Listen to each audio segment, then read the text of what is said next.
I'm Ruth Appelhoff, the Executive Director of Guildhall, and I hope you were here yesterday and this morning because it was absolutely amazing.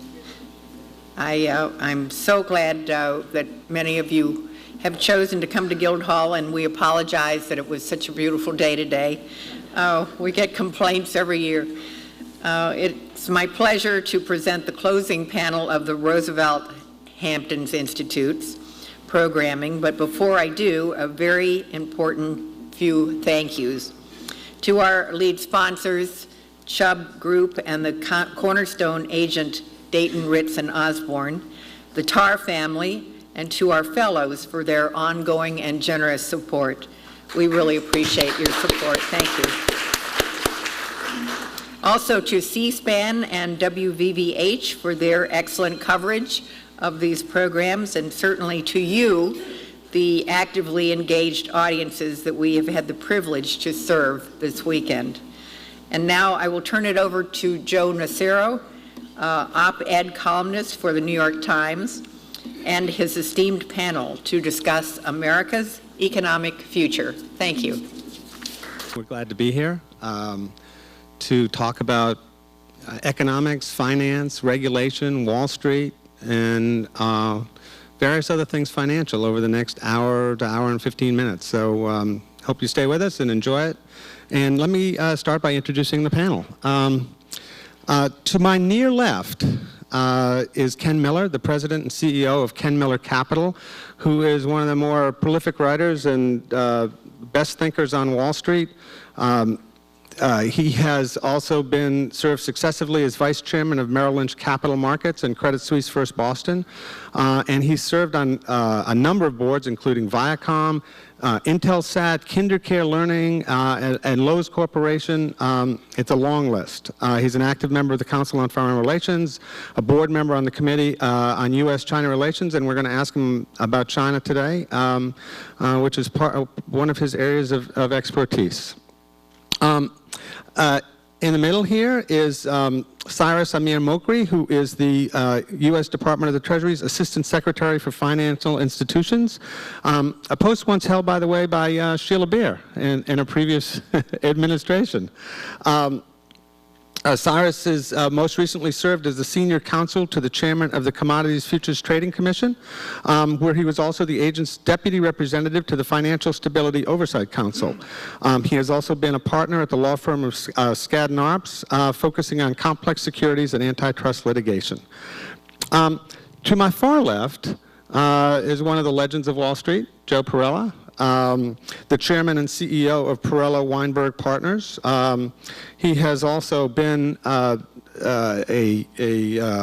several senior positions at Morgan Stanley, including vice chairman, chairman of institutional securities and investment banking. And of course, he was the founder of, co-founder of Wasserstein Perella, and before that, with his late partner Bruce Wasserstein, they ran the first Boston investment banking desk. Memorably, in my own experience, my very first business story in 1982 was about Boone Pickens' first takeover attempt of City Service.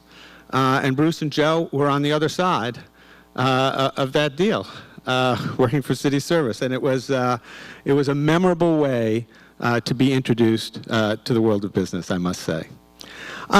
Cyrus, let's start with you, just because this is the second anniversary this weekend of the passage of Dodd-Frank, the financial regulation bill. And we're going to talk a little bit about, how Wall Street feels about these regulations, whether they make sense or not, whether there's overreach. But as a member of the administration that helped push them and pass them and is now in the very, very complicated process of trying to get them up and running, just give us a sense, please, of where we stand with Dodd-Frank at this moment in time. Sure, Joe.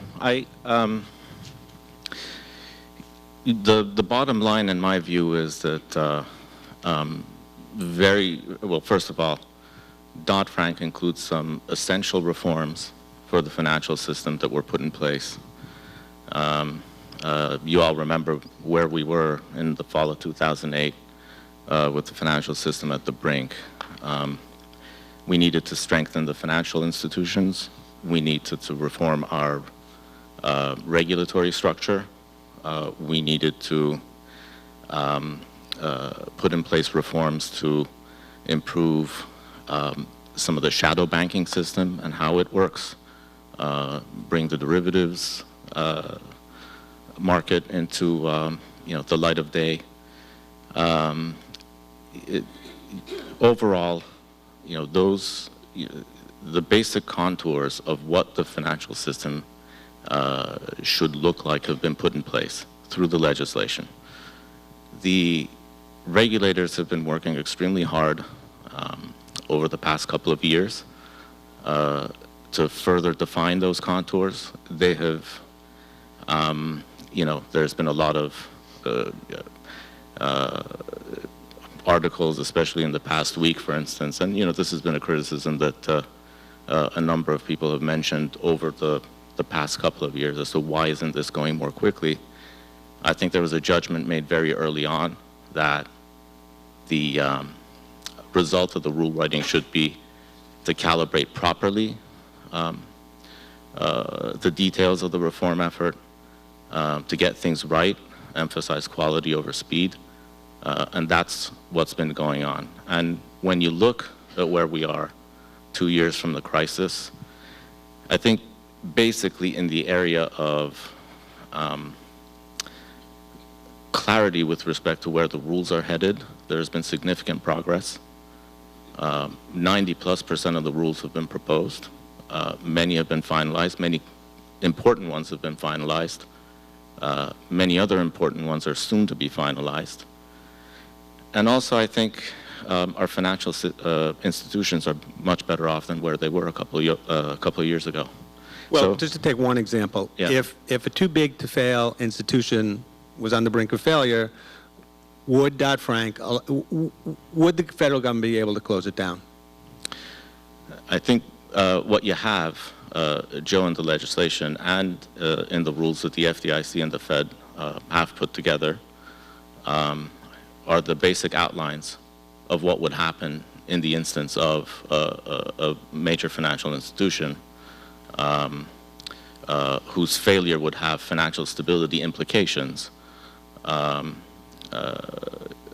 What that basic outline of action is going to be. So if you put Title II together with some of the other authorities, for instance, that the Federal Reserve and FDIC have, you have the basic template for how it's going to happen. Joe, what is your take on the amount of regulation about, basically what the government has done in a regulatory framework since the financial crisis? Well, there's certain fundamental things that happened to the world of finance, and it sort of raises a question in my mind, and again, I'm speaking personally, not for my firm, and that is whether or not the creativity and ingenuity and in some cases diabolical nature of certain kinds of individuals that exist in all walks of life can be kept up with by regulators. So, implicit in the word regulation is that somehow there's real regulation going on and that one's able to protect the society from the excesses of the events that happen on a regular basis and have happened throughout history on a regular basis in our industry. So if you look at the financial system, it basically evolved from a very low-tech, paper-based system to, and I might add, privately owned, so that the people who worked in the industry had their houses, if you will, on the table every day, up for capture if they misbehaved and lost money. And that system evolved to one that was very technology-driven, rather than paper-driven, and one which was publicly held, so the institutions had permanent capital, which got pushed to the limits because of the pressure on public companies to perform. And then that all culminated, and this was a very short history, with the demise of barriers between the things that were once security companies and deposit-taking, federally guaranteed institutions. And so, and these aren't my thoughts, because, you know, having started a company 6 years ago that now has 425 people in it, I have never read Dodd-Frank, okay?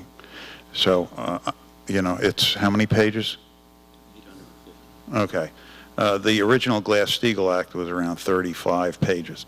So I haven't read it, and I don't spend a whole lot of time obsessing about it because, in a sense, I'm in what you call the shadow banking industry in a positive way. Just about every business that commercial banks are in today are being set upon by new entrants that are picking apart the different businesses they're in, with the exception of two things. Market making and lending. Those are, you know, there's nobody trying to get into the lending business in a big way. So I'm like, I come from the school that says these people are so smart and so crafty and so creative, and many times in a very positive way, that it's very hard for people that are sitting in a building reading emails and looking at charts and stuff to know what's really going on and to prevent the next debacle. And even in the best run institutions like J.P. Morgan, we all heard for months and months that they were the best run. You know, they woke up one day and some guy called the whale in London cost them $6 billion. Okay? So, in other words, I'm not against regulation. All I'm saying is, in the words of Henry Kaufman, who was the chief economist for many years at Salomon Brothers and who a lot of people have a high regard for, who is an economist, he says, Dodd-Frank enshrined too big to fail. Cyrus, we're going to give you a chance to respond to that in a minute, but Ken, I do believe, has some thoughts also about, you know, basically what needs to be done to rein in Wall Street, in regulatory and otherwise, right? Well, I do have some thoughts about it, Joe. I think the problem with regulation is that it, as Joe said, it enshrines a certain protocol, and then people make it their job to get around that. So remember the body count in Vietnam.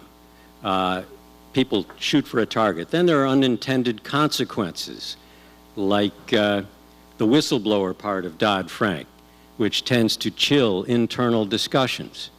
And then there's the sheer complexity of it. But my basic issue with Dodd-Frank, and on balance I agree that it is a step forward, a good step forward.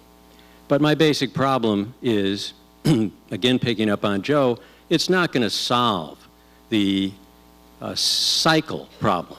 There will be additional panics because it's in the nature of banking to run businesses on leverage, which means they borrow $10 to $30 for every dollar of equity that they can rely on. And when people change their mind about the stability of the institution, there's a run on the bank. And as Merwin King, the Bank of England guy, said, when there's a run on the bank, the only rational thing to do is to participate. So I have some ideas about what to do about Wall Street, but it gets down to my perception that we've allowed Wall Street to get away with a worshiping at the altar of short-term greed. And I can talk about that later. You'll get a chance to. Cyrus, why don't you respond? Yeah, Joe, let me just make Junkin just made a number of very important and interesting comments. There are a lot of them. Let me just unpack a couple. As to whether there should be regulation or no regulation, I don't think that's really the debate. I think there does need to be regulation.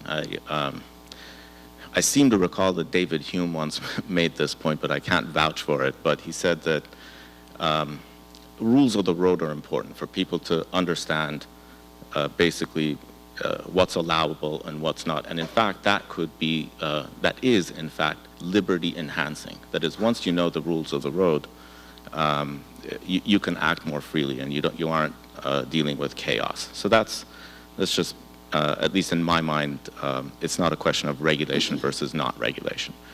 So if you're going to have regulation, then you have to think about, what are the problems that you're trying to solve? And one of the major problems coming out of the crisis, it seemed to me, was trying to do your best to see to it that the kinds of activities that were just described don't cause what economists call negative externalities. That is, firms should be free to fail. You can't really ultimately micromanage how a firm takes risk, or tell them that this is a better judgment unless it has negative externalities. And in that case, what you're trying to do is to put together a system that contains the negative effects that the firm's behavior is going to have on others. And that was essentially what a lot of Dodd-Frank tries to do.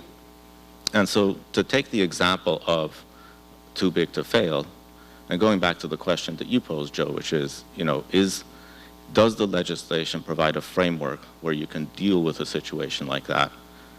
In fact, it does. So the entire logic of Title II, the resolution provisions, is as follows: that if there is a firm whose insolvency is going to have consequences for the financial stability of the United States, it's a determination made by the FDIC, the Federal Reserve, the Secretary of the Treasury, and the President, and so it's a very deliberative, accountable process, and it has an entire mechanism allowing for a variety of different approaches to the firm,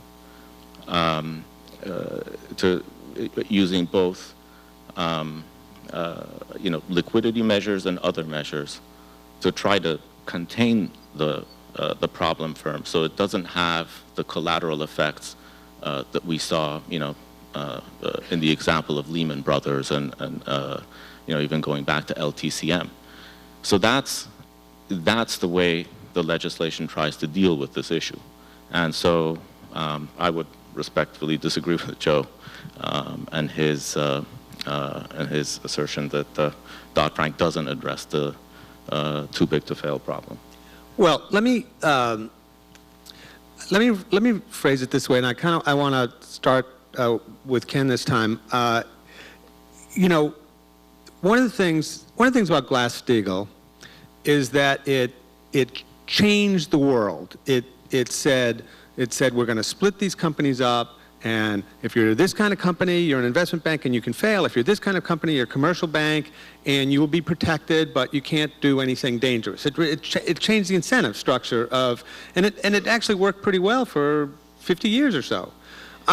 Dodd-Frank, it seems to me, accepts the world as it is and tries to fiddle on the margins I'm underselling it, but it doesn't fundamentally change the nature of how Wall Street operates, how it makes money, and it seems to me that the London Whale, the JP Morgan example, is a really good example of how, nothing at its core has really changed. And so, Ken, I want to ask you, do you think the incentive structure on Wall Street needs to change, and if so, how would you do it? And then I want to ask Joe the same thing. Well, I do think the incentive structure needs to change. In Dodd-Frank, there is a clawback provision for listed companies. But clawbacks means once you've earned a big bonus, someone can come and get it. That's not quite enough to discourage risky behavior, because if I don't have $5 million and I can put it in my pocket and hope for the best, that doesn't solve the problem. I think that the real problem is short-termism, a huge emphasis, an excessive emphasis on speed. So I think that the culture of Wall Street needs to change. And I disagree. I don't think Dodd-Frank has solved the problem of too big to fail. I think that when you talk to practitioners in the area, they say, well, you know, if this institution goes down, it's got a living will, we will do this, we will do that. The problem is it's never one institution at a time. So you have to address the recompense issue. And you can do that one of two ways. You can put a ceiling on it. You can say that it's just a, you know, for example, 100% of base. Or you can tax it so that people can't earn outrageous amounts of money in short periods of time. All right, Joe, what do you think about the incentive structure? And you began your remarks by talking about the extent to which, when you started in the business, they were mostly private partnerships, and your own money was at risk, and now it's the shareholders' money. Right. It's like allowing the croupiers to play with the house's money in Las Vegas, and if they win, they take the money home, and if they lose, the house loses the money. I mean, that's basically what happens in a lot of cases. And yeah, I spent a lot of time at Morgan Stanley working with Vikram Pandit, who's now CEO of Citi. And Vikram had a mantra he would always keep repeating, because he was a very risk-averse guy. And he came in to take over Citi after the debacle. He said, Joe, don't ever forget us, the traders against the house. You know, and that was his warning all the time. So on the other hand, you know, it's kind of hard to regulate, in the worst sense, greed, and in the positive sense, people's ambition and entrepreneurial spirit and their desire to do better every day than they did yesterday. So you have to sort of ask yourself, what's the price of failure? In the airline industry, it's pretty simple. The chief safety officer is the pilot. That's why you see them walking around airplanes a lot of times before they get in and actually fly you to where you want to go. And they've got a pretty good safety record, and that's a regulated industry. So you sort of, you know, I'd be focused on what's the price of failure for an institution. And there's a, you know, a danger there of overreacting, you know, like JP Morgan has a law, so, you know, people get into this Barclays mode, and then they want to, oh, let's take out the CEO. Well, that's like screaming for democracy in the Middle East. You know, you be careful what you wish for, because it's not necessarily going to be better people coming along if you do that. Having said that, I think you have to focus on what's the price of failure, and focus on, A, the shareholders getting wiped out, which I think is the model you all are following with the FDIC. Shareholders get wiped out, the subordinated debt holders get wiped out, the senior debt holders get wiped out, and the company's forced to sell assets, all with a view toward protecting the taxpayers from having to come in and ultimately bail the institution out. But I think to sit around and say, well, you know, okay, you can make $500,000 a year, but you can't. Or you can make $5 million a year. No, A-Rod makes $25 million a year, right, Alex Rodriguez? But you, Lloyd Blankfein, can't. I just think that's a, you know, that's not the road we should go down. I think there should be a price for failure, and it ought to be high, and it ought to be enforced. Ken, I believe you have an opposite view. Well, Joe, I think the financial sector is different from every other sector. I think a widget manufacturer is constrained by space and time. You can have a factory and you can run 3 shifts, but there's only so many tractors or batteries or things you can make. But what I think about the financial sector is that it's a place where the rubber never meets the road. In fact, there is no rubber and there is no road. I mean, the fact is that you can move almost unlimited amounts of money in extremely short periods of time. So I think we need to treat the financial sector differently from other sectors of the economy. And how would you treat it? Well, I've said, I think that we would make an attempt to change the culture and tell people you can work on Wall Street at a regulated institution, but you're going to earn your money over time, and it's not going to be a bonanza based on risking the balance sheet in a given year. One of the problems with regulation generally is that it has to be ubiquitous, or you create kind of black markets in other places, and I'm not quite sure how I would deal with that. But in general, I think that if we're going to change the culture, I mean, if we're going to change short-term greed into at least long-term greed, or maybe even just make it a place where you realize you're doing the kind of good you're supposed to do, which is allocate society's resources where they need to be allocated and create liquid markets, we're going to have to make some changes that Dodd-Frank didn't address because it addressed the symptoms and not the underlying cause.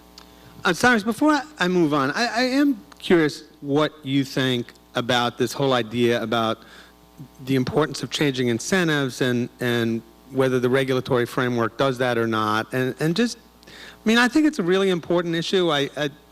You know, when you see what's gone on, you know, in recent years, it doesn't really look like incentives have changed all that much. I mean, there's no, you know, the toxic assets that blew up in 2008 don't really exist right now, but that's mostly because they blew up, not because anybody thinks there's anything inherently wrong with them.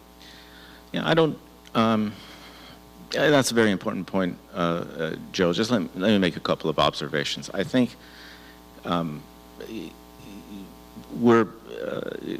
let me just pick up on something that Joe Perella mentioned, and that is, I think the price of failure is a very important point. And I think, as he correctly mentioned, Dodd-Frank not only addresses it with respect to,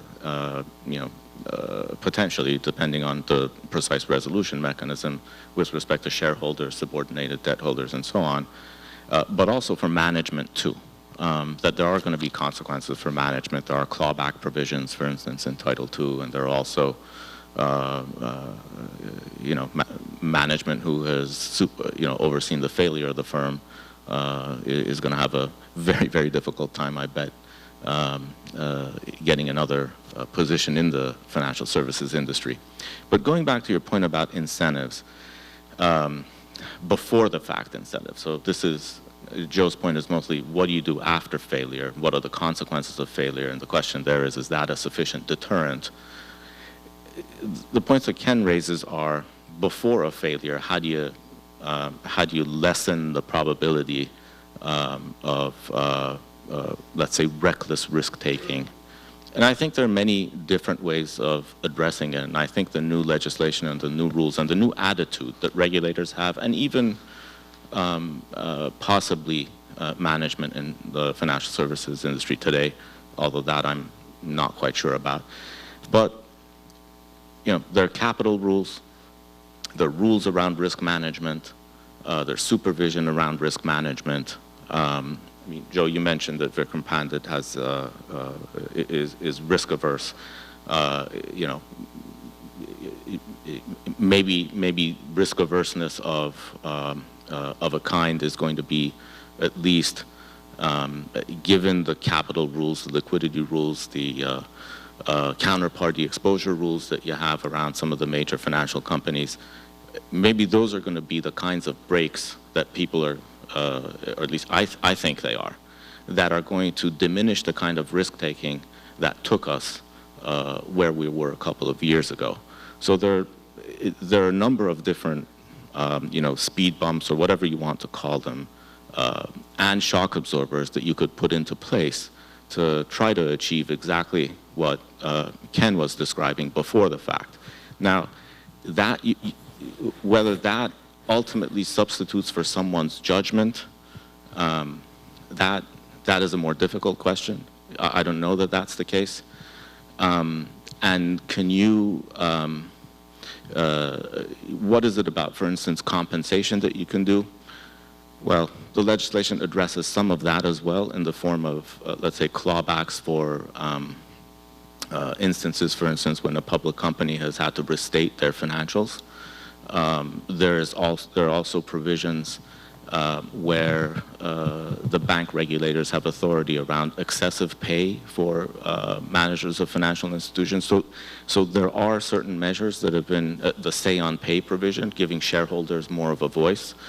So there are those kinds of measures that have been put into place, but ultimately, you know, under the structure of our corporate law, how much the agent, that is bank managers in these days of financial institutions being public companies, how much they're paid, you know, under state corporate law and so on, is right now is a matter of the shareholders and what they decide. And but the legislation does put in a number of different mechanisms to address precisely what Ken is talking about.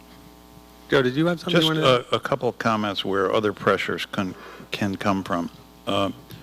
First of all, if you look at the performance of financial companies these days, they don't look anything like they did during the, you know, the go-go days of, let's say, the early part of this century. Companies that were then earning 20 and 30% return on equity are barely earning 5% today, for two reasons. One, there are certain businesses that they are not allowed to go into anymore. Two, their capital, they've been, stricter capital rules have been imposed on them. And so that then has a derivative outcome, which is the shareholders are sitting there, as they should, watching their investment decline in value, seeing the returns go down, and they're then saying, hey, your comp ratios are too high.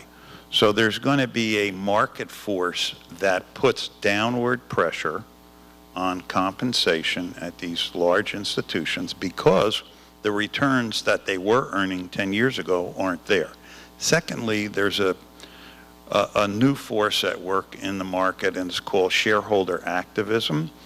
And it's a group of people, we can mention them here in no particular order or distinguishing one from the other, Nelson Peltz, Bill Ackman, and others, who basically buy shares in companies and do things that the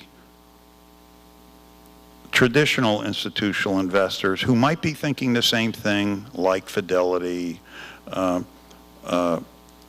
any of the others, but don't kind of, go to management and threaten them and raise the roof if something's going on they don't like. So I think if the low returns continue and the compensation at the big institutions don't come down quickly enough, because they are coming down, I think it's an industry that's ripe for shareholder activism.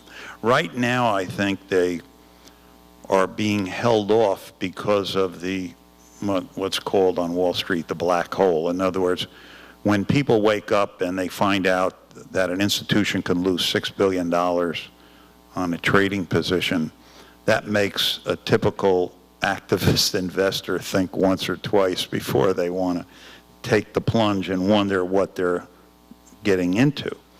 On the other hand, Nelson Peltz did file a 13D on Lazard, a firm that was run by my late partner, Bruce Washington, and I think he hasn't spoken yet as to what he really wants to see happen there.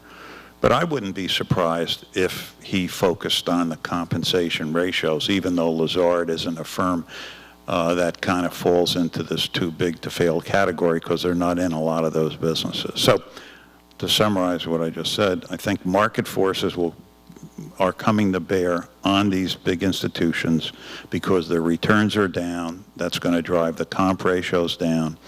And, it's shareholder pressure. And then there's also the potential for shareholder activism. Ken, there's a lot of anger. It's almost 4 years later, and there's still, on the one hand, an enormous amount of anger in the country at Wall Street and Wall Street firms. And on the other hand, there's a lot of anger on Wall Street aimed at the president. And I guess I wanted to ask you whether you think that anger either way is justified. Well, I think there's a nuanced answer to both questions. As far as the anger that the country feels to the bankers, yes, it's justified, but it's not exclusive. The blame is not exclusive to the bankers. There were many, many constituencies that participated in creating the problem. The people who sold the loans that shouldn't have been made, the rating agencies, we could go over the litany of them. So the fact that Wall Street did what it does, and to heap all the blame on the bankers seems to me unfair. As to the other way around, I don't get it. I think Democrats always have a tough time on Wall Street. I remember when Teddy Kennedy was on the rise, and the silly jokes that were made among us, and I think that Bill Clinton didn't get his due for all the good things he did for the economy. So I think my own personal criticism of President Obama is that he made some priority choices about what he was going to fight for that I wouldn't have made, but I don't think Wall Street's criticism of Obama is totally fair. He has moved down the populist road because he's after votes, but in general, I think both sides are being a little unfair. Joe, do you have a thought on this? I bet you do. Well, I think Ken's right. Most people on Wall Street tend to be on the financial conservative side of things, although you could argue that there wasn't a lot of financial conservatism in the Bush administration. And I think there were a lot of people on Wall Street that were critical of the fiscal policies there. But I think there's a little bit of a, not betrayal, but a letdown on the part of a lot of people, because the president had tremendous support from people who might traditionally have not supported a Democrat 3.5 years ago. And I think and all those that I talked to who, I won't bother with the refrains 4 years ago, thought, well, he says that, but he's really not going to do that. I think they were disappointed that instead of moving to the center, he seems every time he's up under pressure, lurches more to the left.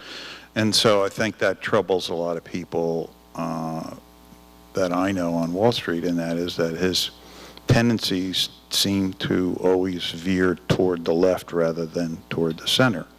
And I think that's where it's not so much that he criticized Wall Street for the behavior, because a lot of people think that they haven't even had their comeuppance yet.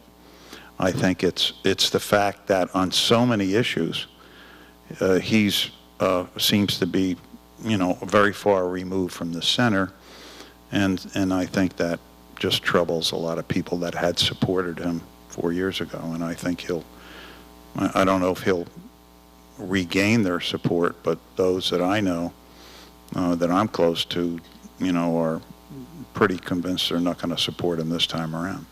But it's a ways off yet. Do you want to respond to that, or should we? I'll just make a couple of observations, Joe. I obviously firmly support the president, and I just want to address the two questions that you mentioned, but maybe in a slightly different way. I think that one of the things that happened 4 years ago was a decline in the trust with respect to the financial system. There's no question about that. I mean, even financial institutions, when they dealt with each other, so you remember when the credit markets, for example, froze in 2008, I mean, you know, people just didn't know whether they can trust the risk management of another financial institution to lend them money and what kind of relationship they're going to have with them. And it was, you know, a lot of the Dodd-Frank legislation and the policies that the President and Secretary Geithner have pursued, the stress testing, what have you, has been really to try to restore this trust among financial institutions in the first place, and also our society generally in financial institutions and how well managed and sound they are going to be. So I think you're right. I think there was a decline in trust, and I think the policy of this administration has been to try to restore that trust. Well, one thing our country has done much better than Europe, for instance, is shore up the capital of our banks, and our banks are, in fact, much healthier now than almost any bank in Europe, and which causes me to want to shift gears and kind of ask my panel for their views on the Eurozone crisis, you know, whether it's salvageable, whether it's worth saving, what kind of destruction it could wrought if it came to that. Anybody want to start? No? No. I think it could be pretty bad myself. Yeah, I'll start. It's, you know, obviously something that's of a serious concern. I mean, the Financial Stability Oversight Council's report mentioned it. Chairman Bernanke mentioned it in his testimony before Congress as something that is a concern with respect to economic growth going forward in the United States. The President, the Secretary of the Treasury, they're all engaged with the Europeans on it. So in terms of your assessment of significance, Joe, I don't think there's any question. I think the couple of points that I would make are, in addition to your assessment, are the Europeans have come a long way since August of 11. From being in a place where we weren't sure where they were headed, I think they've made tremendous strides to at least put together an outline, or at least a direction of which in which they're heading. Now, they're going to be bumps in the road, as you know, but you know there's an outline for at least bringing together some of the banking regulation, which is very important. There has been a lot of progress made in trying to build credible financial firewalls. There are regular meetings between the authorities at different levels. And so, you know, all of those are extremely positive signs. You know, I think, you know, there's a natural aspect of, you know, unless something is done, you don't know where it's going to end up. But I think that a relevant baseline of reference is where we were summer of 2011 and how much has changed since then. Ken? Well, just tying this back to your previous question about the president, you know, I think, in fact, the president has done quite a good job on the economy in terms of getting things back on an even keel. I think his Treasury Department is first rate from top to bottom. And I think that they've been very favorably disposed to business and the financial sector in particular in an appropriate way. Europe, but the president tends to get blamed for everything. If it rains, the president gets blamed. When the crisis first broke out, a friend of mine said to me, this is like trying to get 30 Hank Paulsons to agree with 30 Nancy Pelosi's. It's a very complicated situation on the ground in Europe because they started without a fiscal union. My impression is that Angela Merkel is starting to move a little bit. I think Hollande is pushing her, and I think Draghi's doing a great job. But whether the situation can be solved, and what role the United States has to play is a much more difficult issue. And I think the President has a good team on the case, but I have no idea whether they're going to be able to solve the problem. And I'm with you. If they don't, I don't think the uncertainty has been discounted in the markets. I think that a pyrotechnical blow-up of Europe will set back our recovery plans in a major way. Joe? Well, I'm not so sure there's very much the United States can do about it. You know, it's a European problem, and what it does is it makes the U.S., with its problems, look relatively attractive to people around the world. You know, I have a sort of a fundamental view of life, and that is that if there's a loan out there somewhere, in other words, somebody's borrowed money, one of two things happen. It gets paid back or somebody loses. And everything that's gone on has sort of been movement toward preventing someone from losing, and with good reason, because if you mark things down to what they're worth, the institutions are worthless. My most active years on Wall Street, we had a thing called structured finance. And the job of these guys, who were at rocket science level of intelligence, was to interpret the accounting rules and the tax rules to get the most favorable treatment under both. And that meant sailing very close to the line. And then the sentiment changed, and they were dogs, and some of them got into trouble. So I think that, you know, one of the problems with this idea of criminal prosecution is it's very easy to agree that when people sold crap and called it gold, if they knew it, they should be prosecuted.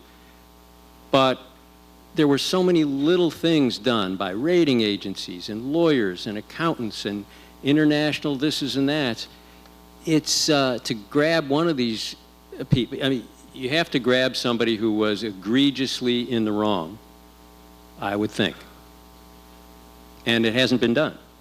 Well, one of the reasons is because some people would argue it all started with pressure from the political class to do certain things that these creative people figured out how to do and make money in the process. So, you know, if you sort of, when you have something like this happen, there's plenty of blame to go around. It's not just somebody running a Wall Street firm that's to blame. You know, if somebody comes in and says, we want you to make loans in marginal neighborhoods, and these guys are rocket scientists and figure out how to do it and then dupe a rating agency into giving it a AAA rating, you know, I think ultimately, you know, if you wash all that laundry out, there are a lot of people who got subsidized loans or mortgages, you know, that won't look good. So I think that's part of the problem, that the reason it hasn't been all washed out is because they don't know where all the roads will lead, and some people maybe don't like it leading to their back door. Yeah, and you know, in our mythology of corporate democracy, the buck really stops with the board of directors.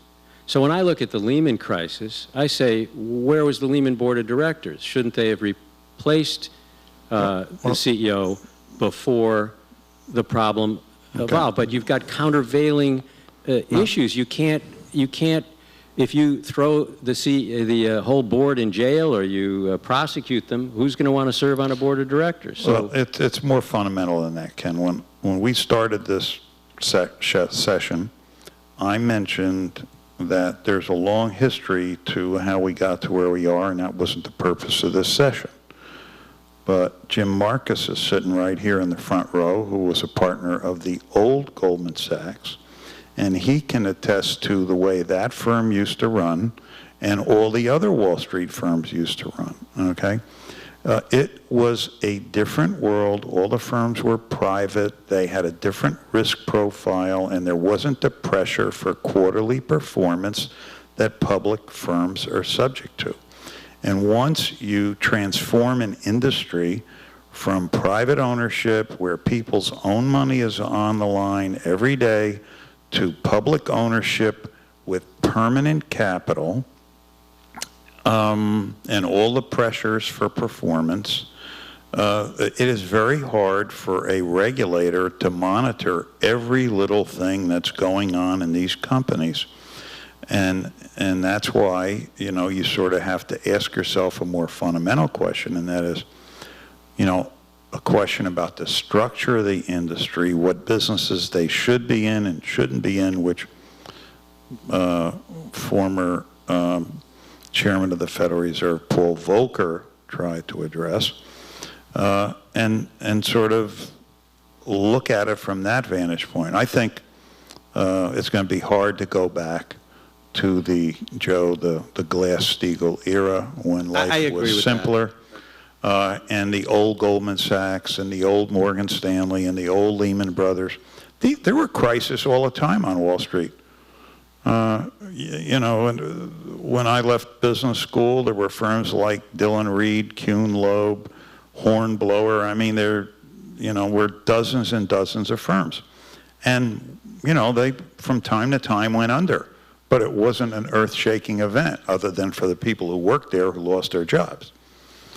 So that's not the world we live in today. In the little time that we have left, I just want to ask each one of you, Ken, you're a China expert, looking out at what's going on over there and thinking about whether, you know, they're slowing down, whether that's going to be a problem for us, and then more directly about our economy, you know, do you see signs of hope? You know, kind of where do you feel like we stand? You know, well, on China, I'm looking for some serious near-term perturbations. I think their housing market was, they've picked the low-hanging fruit. They've had a model of investing and stimulating the economy through cheap capital. Everybody thinks China's about cheap labor, and it is, or was, but it's also about cheap capital that they get from this financial repression. So the people put the money in the bank, they earn negative interest rates on it, and that money is funneled into the economy, and roads, bridges, tunnels are built, housing is built, people move from the countryside to the city, and productivity goes up. But for now, and the cheap environmental input has been used, so I think they're going to have to go through a period, and they're trying to slow down this housing bubble so that they can start providing cheap housing for the people. In the long run, China is a powerhouse, but they've got a lot of problems to solve, and the party is feeling very insecure right now. And what's your take on our economy? Well, I think that we're feeling very insecure. We've got trillions sitting on corporate balance sheets. It's not a, we can't print our way out of this problem. We've got to find a way to stimulate the economy and get the velocity of money up. And the fundamental problem I would see as one of political economy, which is you've got 8% of the electorate that hasn't decided. Both presidential candidates are aimed at it in the battleground states. And so neither of them is willing to say anything bold or to get anything bold going. And I think one of the problems we're feeling is we have a president who came in on a bold change platform, and we didn't get that. And so the economy is just above zero growth. The jobs aren't there. I would personally look for some political boldness. I mean, I laughed when we heard about the idea from Newt Gingrich about building a colony on the moon, but at least it was bold. Cyrus, how do we get jobs into this economy? I think, well, first of all, I just want to mention that we have had positive job growth. You know, since that trough that we had in 09 every quarter. It's not been enough for sure, but just so we are all on the same page on that. You know, there are, I think part of it probably is, you know, the phenomenon that Ken mentions. I think Secretary Geithner alluded to this a few days ago in one of his interviews. You know, we have Europe hanging out there that may be having an impact. We also have, I think, some of our fiscal issues. I think we need to put that house in order. So I think, you know, there are these certain major uncertainties out there as to, you know, what the outcome's going to be that have an impact, and, you know, the clearer the picture becomes with respect to those, I think that would help. Joe? Well, you know, I hate to be Mr. Downbeat, but Why not? you know, Americans tend to be impatient, and you know, as I feel in my lifetime, become more into instant gratification. And you mentioned something happened 4 years ago. It started more than 4 years ago, but the bottom line result of what happened was that a lot of wealth was wiped out for the middle class. And I relate that to Agnes and Dominic Perella, who were from Italy, and where I was born in Newark, New Jersey, and when they could, they bought their own home, and they religiously made their mortgage payments. And that was basically the savings account for the average American citizen. And so that system pretty much remained in place up until this crisis, and there's only one thing that happened that didn't happen to my parents. And that is, one day the average American woke up and this nest egg that they thought they had didn't exist. And when you have that amount of wealth destruction, it doesn't get cured or overcome overnight. And it has an impact on people's behavior, buying habits, and the like. And so I don't think there's a Messiah out there who's going to come along and, you know, get us out of this slow return to normalcy, whatever that is. And I think that's one of the reasons you're not hearing anyone making any bold claims. Having said that, you know, I think to say you're going to raise taxes is pretty bold, because most people don't want to hear that. And there are a lot of things that could be done to incentivize people to behave in a certain way, like repatriate earnings that exist in American corporations if they bring it back and invest in the United States. A lot of college kids I talk to today can't find a job, so you could provide an incentive for corporations that hire college graduates. I mean, there's a lot of things that could be done besides building a colony on the moon. But I think we need to keep in mind all the time that this was a very profound event that had a very fundamental impact on the net worth of the average American family, and it's going to be a long time before that's recovered. The colony on the moon would be a stimulus plan, however. We are out of time. I would like to thank you all for being here. I just want to thank our panel. This has been terrific. Thank you so much. Thank all of our panelists who, by the way, contribute their time to make this very, very special. Thank you. And thanks also to Chubb and to Dayton, Ritz, and Halstead for their support. And we certainly want to thank Ellen Chesler for putting a great program together. Thank you, Ellen.